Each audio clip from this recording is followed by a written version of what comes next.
You guys feel free to speed this up. Like, you can do 1.5 times speed or whatever, just so you can take in all this information. Okay.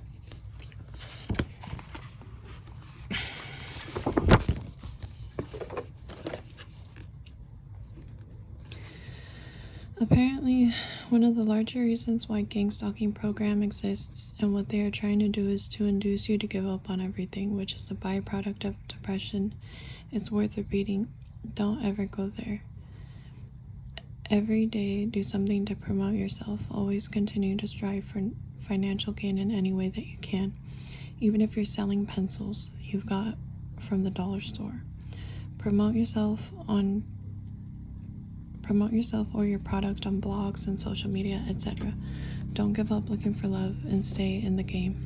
Keep at your dreams of success, and don't forget to enjoy the simple things like a beautiful morning or a full moon on a clear night. Enjoy and be grateful for what you have, regardless of how little it is. If you have a roof over your head and food to eat, then you are already successful. Just build on that. Go look in the mirror and repeat loudly in a strong voice, I am a good person and I am worthy of everything that I want. And then keep saying it until you feel it.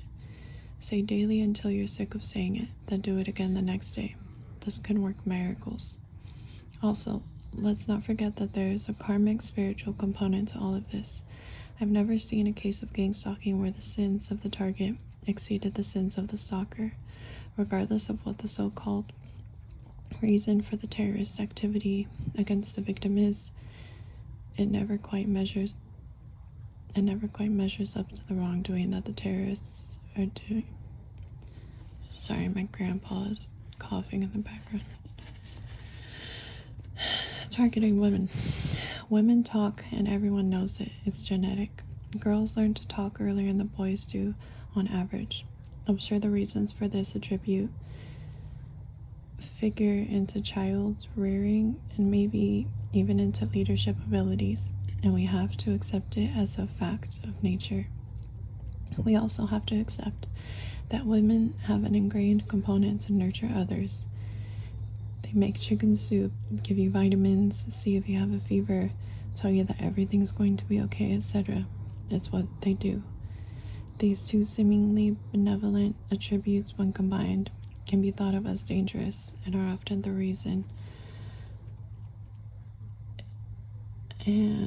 reasons why women so easily become the victims of domestic terrorism. They want to save people and animals close to themselves, and they often want to save wildlife and the earth in general. It's true that women can be diverted from their natural selves and turn into autotrons, but nature usually wins that battle in the end, or at least we hope it does. By the way, many men also have these attributes, and they get into just as much trouble and their female counterparts. So because of this compassion and desire to assist others and to right what's wrong, women often become whistleblowers. It's true that women blow the whistle more often than men, and it's at this point that the life-preserving feminine attributes of nurturing and communication are perverted and redefined as troublemaking. Well, if working to ensure clean air, water, land, and food for me and my family, and if addressing greed that's propagated at the cost of misery and suffering, and if reporting dangerous criminal activity as being a troublemaker, then please be a troublemaker. We're at a point in our growth and evolution as a species where some hard decisions have to be made. We've known for decades that the path we've decided to take with fossil fuels and corporate farming are going down a dirty path that we didn't think it was going to lead us to the forest of no return. We also thought we could rebalance the environment, but we're not so sure. Many think it's already too late, but it's natural to try to rectify things. As far as the corporations telling us that we can handle breathing a little dirty air or drinking a little dirty water, or that it's okay to let entire classes of life go extinct, or that it's okay for the oceans to die for reasons of financial gain, I'd have to disagree. Add me to the list of troublemakers. Further, it's slowly becoming a fairly well-known fact by people who are employed in facilities that work to protect women from domestic violence and deranged ex-boyfriends that gang stalking and harassment is a real phenomenon.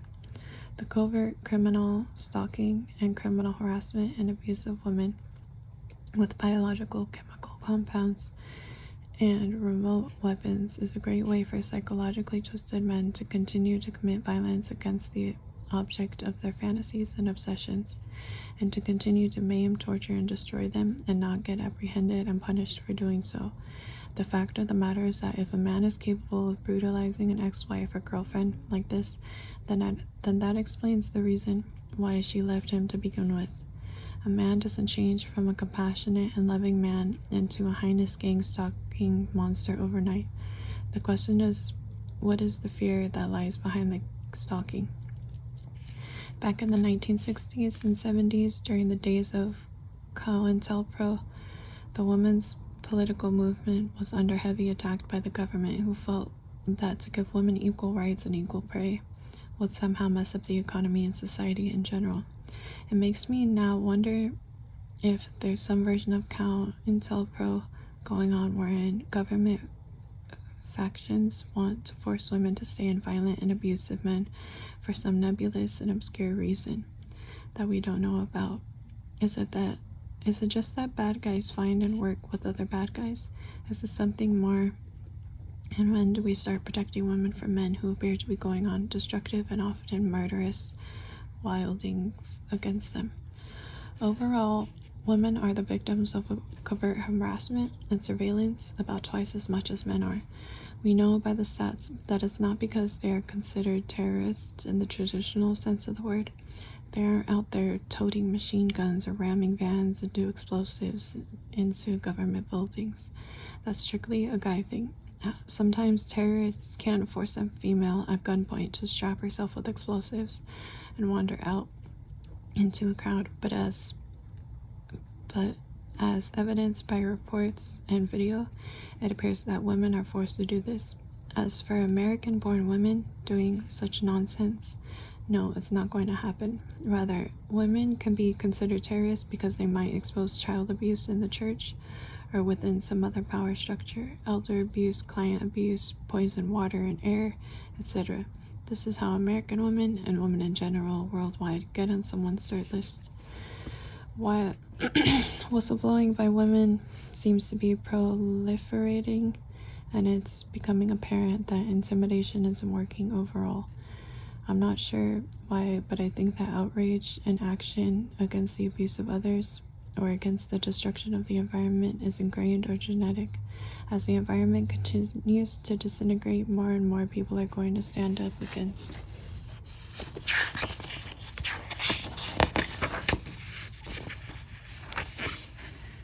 those who are destroying it, and I don't think there's much anyone can do to stop them. Many men are a huge part of this movement and have accessed the side of themselves that represents nurturing and compassion. The cost of control. The cost of controlling the population has many variables. Among them are government agencies who get federal funding to police the population via citizen control and citizen policing. Okay, I read that totally wrong. I'm gonna start over. The cost of controlling the population has many variables. Among them are government agencies who get federal funding to police the population via citizen control and citizen policing groups. Contractors who get work from private and public sectors to go after whistleblowers and complainers, criminal elements who use the technology to control their victims, and attorneys whose job includes discrediting witnesses are the more common venues for stopping the walk of undesirables and troublemakers. The cost does run into the millions of dollars at this level. Cheap help is easy to come by, and it's easy for contractors to make a good living providing they use needy, poor, addicted, homeless, and lonely people as their street soldiers. I notice a lot of homeless and a lot of old people are, they send them as for street theater. That way, they don't have to pay a lot to get the job done. $10 or $20 or less per day is about all it takes for those who demand payment, and many people will work for free if they're lonely and need to belong to a group, or if they're angry or bored. Oh my god. I didn't know they were doing it for that fucking cheap. Man. What we hear from those who have been sought out to do gang stalking and highway mobbing has been laughable. One guy in New York who's going to college to become an attorney had been offered $20 a day to drive around and harass people. Shortly after he refused, he began to get gang stalked himself. There are other similar stories about the street level pay of gang stalkers. They may get a car to drive around in while they're working, but it's often from a dealership, a rental, or just a piece of unregistered junk. Some street stalkers are offered porn or drugs or friendship as an incentive to join the club, and a cheap hire. Then if the target moves out of range, all the perps are withdrawn because it's about the bottom line, and the bottom line has to do with money and cheap or free help. Apparently, it doesn't take much to get people to commit atrocities against their neighbors, as evidenced by the Milgram experiment. However, the good news is that according to the experimental results, about 33% of any population can be talked into hurting someone else, even if an authority figure tells them to. That's a lot of people. Further, offshoots of the original experiment have shown that if one person openly refuses to participate in the destruction of another person on moral or religious grounds, anyone who witnesses the refusal will also refuse to participate in the abuses. One person can make a difference. Psychological effects of gang stalking and covert harassment and surveillance. Going through psychological and physical harassment 24/7 for days, weeks, and years can take its toll. Some people do well and others not so well. The harassment is meant to draw the target into a state of paranoia and delusional thinking. It's done by causing confusion, fear, depersonalization, and derealization.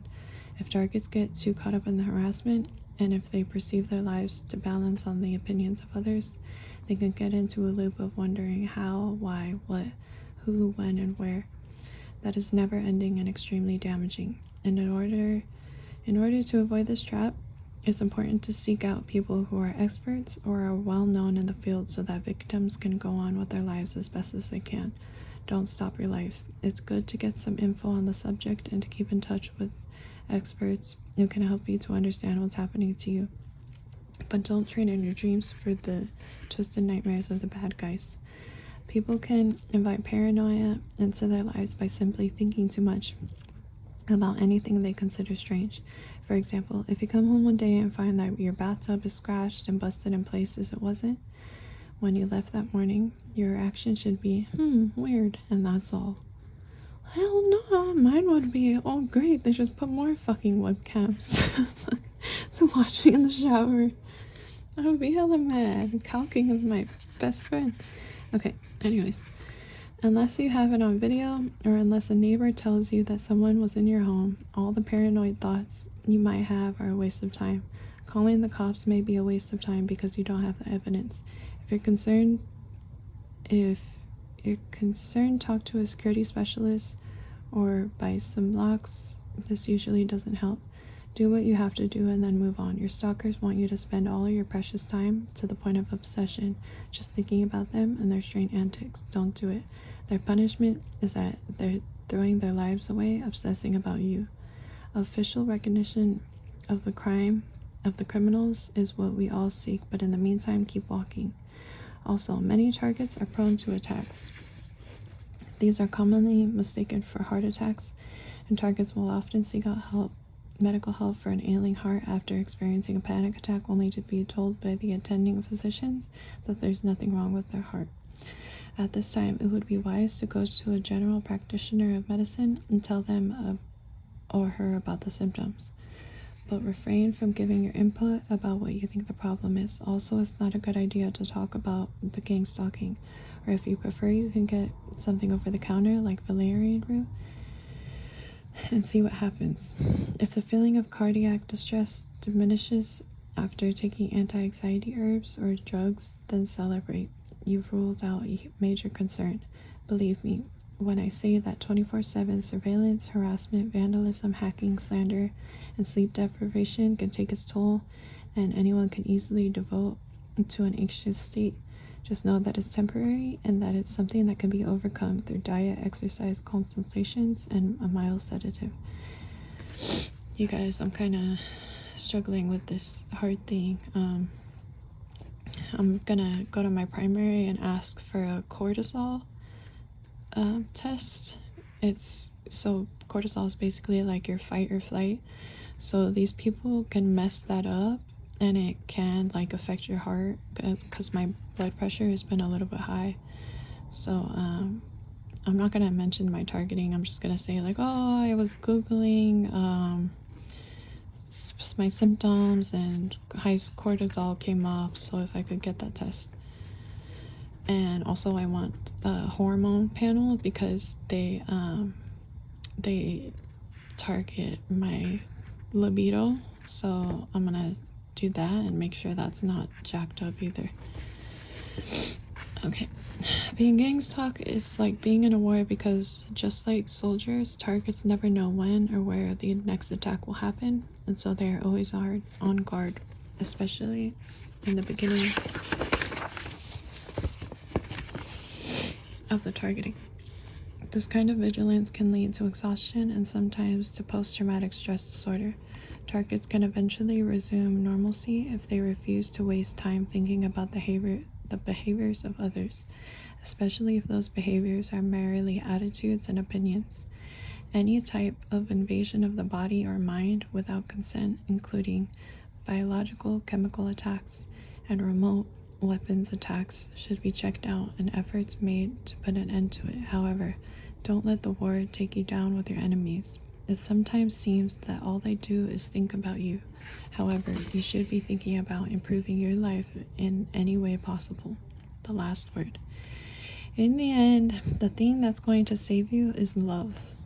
Amen. Love from friends, love from family, love from pets, and love from those who work with the targets of gang stalking.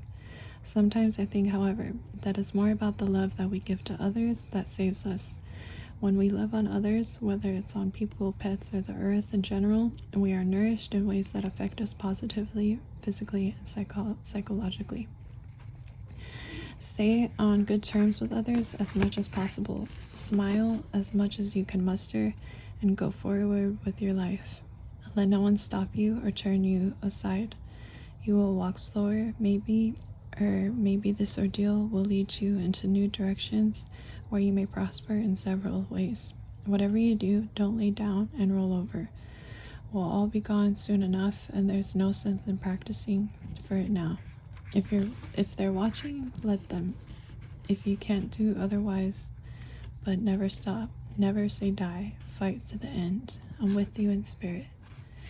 Ah, beautiful. Special thanks to the following people for educating me with their brilliant videos, presentations, and conferences, and for working with me in my efforts to help the victims and their families. I've heard a lot about Robert Duncan. I think he wrote Soul Catchers. I never read it, but I definitely want to. So there that is. Write in the comment sections what you guys got out of this book, and yeah, thanks for watching, thanks for listening. I hope this helps you in some way. Thank you, Kathy Meadows.